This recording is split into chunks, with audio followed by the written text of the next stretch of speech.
अस्सलाम वालेकुम दोस्तों, उम्मीद करता हूँ आप सब लोग खैरियत से होंगे। आज का हमारा CS 507 की सीरीज़ का थर्ड लेक्चर है। चलें अब हम इसको बगैर टाइम ज़ाया किए अपने टॉपिक की तरफ बढ़ते हैं। हमारा टॉपिक है लेसन 3 का ऑर्गेनाइजेशन एंड इंफॉर्मेशन रिक्वायरमेंट्स। ठीक है, इसका इंट्रोडक्शन देख लेते हैं। हर ऑर्गेनाइजेशन का स्ट्रक्चर, साइज, कल्चर और काम का तरीका दूसरी से डिफरेंट होता है। इसी वजह से इंफॉर्मेशन की ज़रूरत भी हर ऑर्गेनाइजेशन में डिफरेंट होती है। यही जो हम सेकंड लेक्चर कर कर आए हैं उसी का उन्होंने एक्सप्लेनेशन दी हुई है थर्ड लेक्चर में। इसमें इंफॉर्मेशन रिक्वायरमेंट्स डिपेंड करती हैं ऑर्गेनाइजेशन के साइज पर, स्ट्रक्चर पर, कल्चर पर। यही जो हम ऊपर पढ़ कर आए हैं। अब हम आगे नेक्स्ट टॉपिक की तरफ बढ़ते हैं। Size of information, size of organisation and information requirements. Size के हिसाब से भी ऑर्गेनाइजेशन की मालूमात, इंफॉर्मेशन जो होती है की ज़रूरत बदलती रहती है, चेंज होती रहती है। अब इसको तीन कैटेगरीज में एक्सप्लेन किया गया है नीचे। हम उसको देखते हैं कि ऑर्गेनाइजेशन की तीन कैटेगरीज कौन सी होती हैं। स्मॉल ऑर्गेनाइजेशंस, ठीक है, सिंपल मैनेजमेंट स्ट्रक्चर होता है, इनमें काम, टास्क और लिमिटेड स्कोप होता है, इसलिए ज़्यादा लेवल्स भी बनाए जाते हैं। जैसे अब जो लार्ज ऑर्गेनाइजेशन होती हैं उनमें काफ़ी ज़्यादा लेवल्स होते हैं, डिफरेंट डिपार्टमेंट्स होते हैं, तो इनमें काफ़ी कम लेवल होते हैं।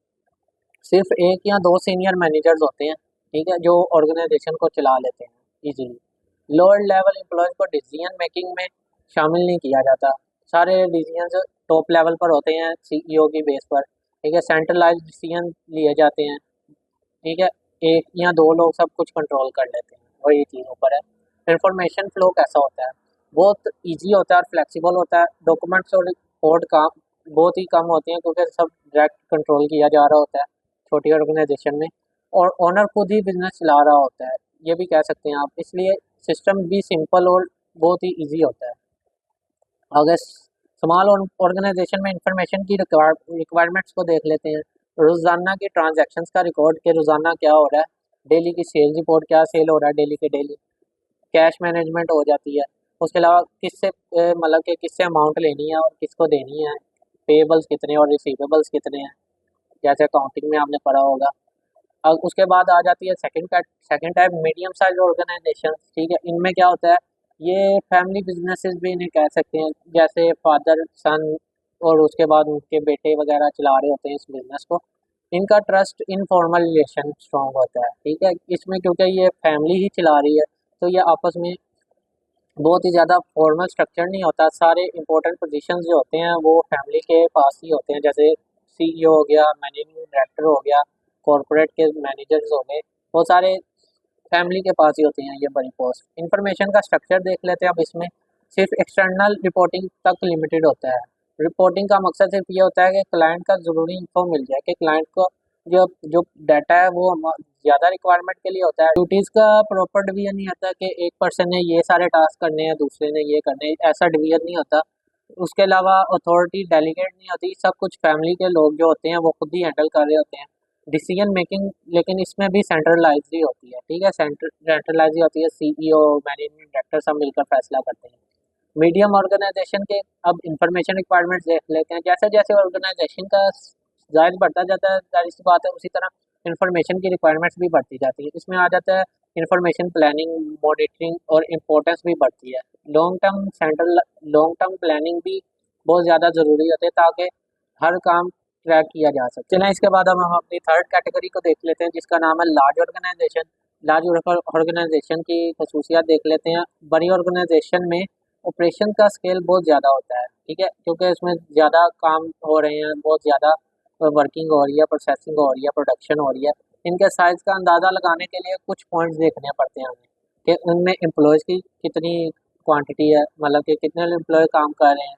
सेल्स या टर्नओवर कितना के कितनी सालाना सेल्स होती है इनकी। ब्रांचेज़ की तादाद देखनी पड़ती है कि कितने इनके आउटलेट हैं, ब्रांचेज़ हैं जहाँ पर कंपनी अपना काम कर रही है। उसके बाद इनका प्रॉफिट देखा जाता है।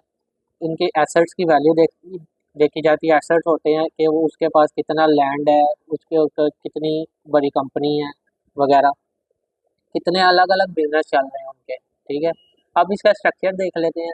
इन इस जो लार्ज ऑर्गेनाइजेशन होती है वो मल्टी टायर्ड स्ट्रक्चर होता है। ठीक है, यानी कि मैनेजमेंट लेवल्स होते हैं बहुत ज़्यादा। ठीक है, इसमें मुख्तलिफ डिपार्टमेंट्स में मुख्तलिफ मैनेजर्स होते हैं, ज़्यादा मैनेजर्स होते हैं। उसके अलावा इसमें है हर डिपार्टमेंट अलग अलग डेजिग्नेशन होती हैं, अलग अलग प्रमोशन होती है और अलग अलग सैलरी ग्रेड होता है। ठीक है, मैनेजर की सैलरी अलग होगी, डेजिग्नेशन अलग होगा। उसके नीचे जो अकाउंटिंग के ऑफिसर काम कर रहे होंगे उनकी डेजिग्नेशन और प्रमोशन वगैरह डिफरेंट तरीके से होती हैं। ठीक है, फॉर एग्जांपल पब्लिक कंपनीज इनमें आ जाती हैं जो कि स्टॉक मार्केट में लिस्टेड होती हैं, जो नहीं भी होती वो भी आ सकती हैं।